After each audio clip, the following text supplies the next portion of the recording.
Hello दोस्तों, welcome back to my channel. आज मैं एक ऐसी वीडियो बना रहा हूँ जो आप लोग की बहुत सारे डाउटें क्लियर करेंगे, क्योंकि बहुत ज़्यादा मुझे लोग ये की बात पूछते हैं, भैया आप कैसे यूके गए हो, आप तो फ्रेशर थे, आप कैसे यूके गए हो।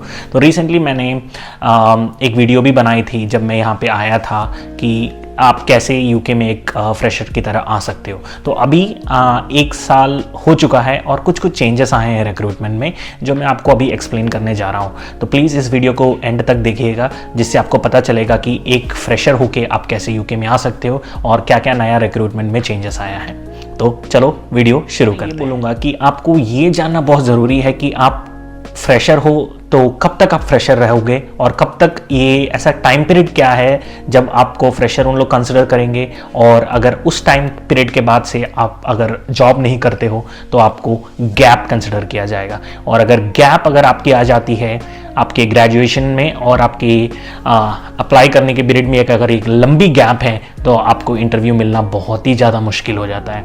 तो आप लोगों ने बहुत सुना होगा कि आपको एक्सपीरियंस चाहिए होता है यूके में आने के लिए, मिनिमम 2 इयर्स, 3 इयर्स, 4 इयर्स। बहुत लोगों ने तो 10-10 साल के एक्सपीरियंस के बात करके रखे हैं, लेकिन ऐसा कुछ भी नहीं है। पहले ऐसा ज़रूर था, लेकिन अभी सब कुछ चेंज हो चुका है। अभी अगर आपको मिनिमम 6 मंथ्स का भी एक्सपीरियंस है तो आप यूके में आ सकते हो। और फ्रेशर्स के लिए तो सबसे बड़ी खबर है कि अगर आप फ्रेशर्स हो तो यूके में फिर भी आप आ सकते हो, लेकिन ऐसा है कि बहुत ही लिमिटेड एरियाज़ में आप आ सकते हो। तो फॉर एन एग्जांपल मैं आपको बताता हूँ। सपोज इंडिया को आप ले लो, तो इंडिया में जैसे north India, south India, waste India और ईस्ट इंडिया होता है, वैसे ही यूके को 4 भाग में डिवाइड किया गया है, जिसको बोलते हैं आप इंग्लैंड, स्कॉटलैंड, वेल्स और नॉर्दर्न आयरलैंड। तो आप हर जगह अप्लाई करने जाओगे तो आपको हर जगह के अलग अलग रिक्वायरमेंट्स हैं। मेनली मैं बोलूँगा इंग्लैंड, स्कॉटलैंड और वेल्स में मिनिमम आपको 6 मंथ्स एक्सपीरियंस चाहिए कोई भी जॉब, नर्सिंग जॉब के लिए।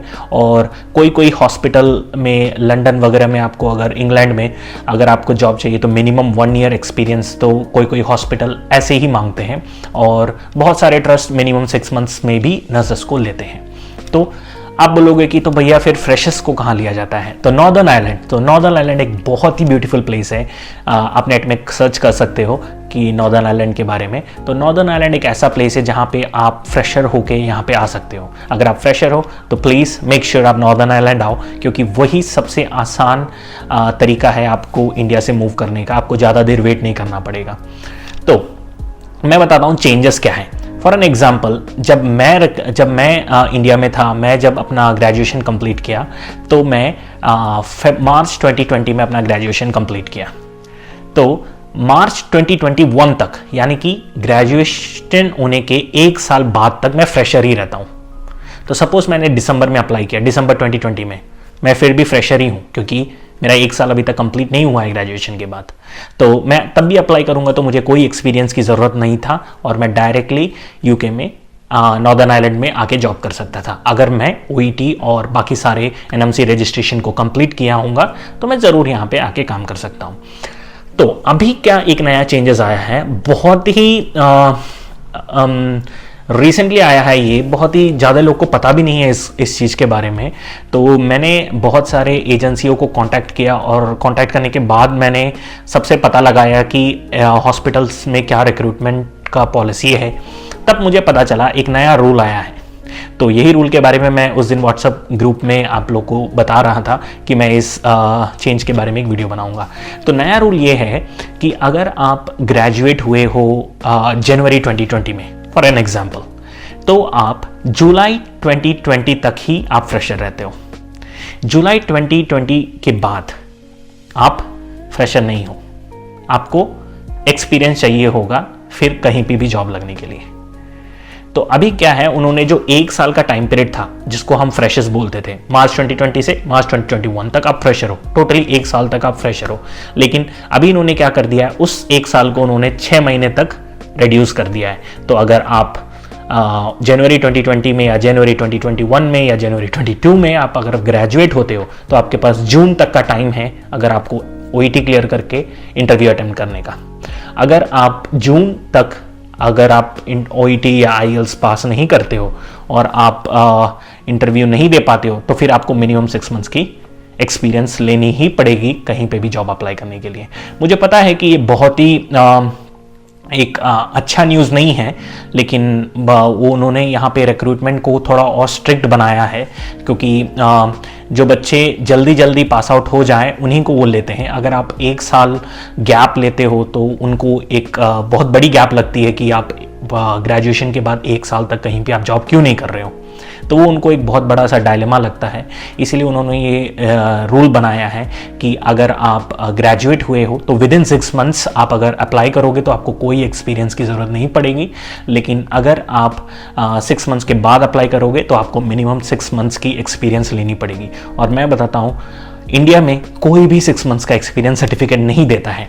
बहुत ही मुश्किल से पैर पकड़ने के बाद थोड़ी सी पता नहीं, मुझे तो नहीं लगता थोड़े से भी हॉस्पिटल नहीं देती हैं।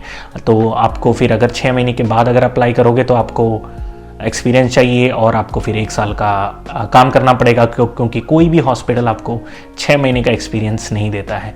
तो यही मैं बोलना चाहूँगा कि जितना जल्दी आप ग्रेजुएट होते हो उतने जल्दी आप OET और IELTS एग्ज़ाम्स लिखो और जल्दी से जल्दी अप्लाई करो, ताकि आपको बिना कोई एक्सपीरियंस का इधर आ पाओगे। नहीं तो अगर आप लेट करोगे तो फिर आपको एक्सपीरियंस लेना पड़ेगा, तो एक्सपीरियंस लेना पड़ेगा तो आपको 1 साल वैसे ही आपका चला जाएगा। उसके बाद अगर आप OET लिखोगे तो आपका टाइम और भी आगे बढ़ता रहेगा यूके आने के लिए। तो विद इन 6 मंथ्स यही है, आपको जिस दिन आप ग्रेजुएट हो रहे हो उसके 6 मंथ्स के अंदर अंदर आपको अप्लाई करना पड़ेगा, अगर आपको फ्रेशर की तरह आना है तो। अगर आप 6 महीने के बाद अप्लाई कर रहे हो तो आपको मिनिमम 6 मंथ्स का एक्सपीरियंस फिर से आपको कहीं ना कहीं से लेना पड़ेगा, तभी जाके आपको यूके में एक जॉब मिलेगी। आई होप इस वीडियो से आपको थोड़ी सी क्लैरिटी मिली होगी कि फ्रेशर्स के लिए क्या चेंज आया है। अगर आप ये जानना चाहते हो कि कैसे 6 महीने के अंदर हम OET, NMC रजिस्ट्रेशन, CBT और इंटरव्यू क्लियर करें, तो प्लीज़ मुझे इस वीडियो के नीचे आप अपना डाउट्स सारा मेंशन कीजिए। तो वही थी सबसे बड़ी न्यूज़ जो कि रिसेंटली आई है। तो आप 1 साल तक आपको फ्रेशर की तरह कंसिडर नहीं करेंगे ग्रेजुएशन के बाद। जिस दिन आपकी ग्रेजुएशन होती है उस दिन से आप 6 महीने तक फ्रेशर कहलाओगे। 6 महीने के बाद अगर आप अप्लाई करने जाओगे तब आपको 6 महीने की एक्सपीरियंस की ज़रूरत पड़ेगी। आई होप इस वीडियो से आपको कुछ ना कुछ इन्फॉर्मेशन ज़रूर मिली होगी, और अगर आपको और भी कोई डाउट्स है तो प्लीज़ इस वीडियो के नीचे कमेंट कीजिएगा। वो सारे आंसर को मैं एक साथ बना के एक वीडियो अगली बनाऊंगा। आई होप सो कि आपको ये वीडियो पसंद आए, और अपने पसंद आई तो अपने दोस्तों के साथ शेयर कीजिएगा, और ना पसंद आए तो कोई बात नहीं, आप अपना खुल के आपका कमेंट सेक्शन में लिख सकते हो आपको क्यों नहीं पसंद आया, ताकि मैं वो अपना इम्प्रूव कर पाऊँ और आपको अगला वीडियो एक बेटर वीडियो आपको दे पाऊँ। तो तब तक के लिए बाय बाय।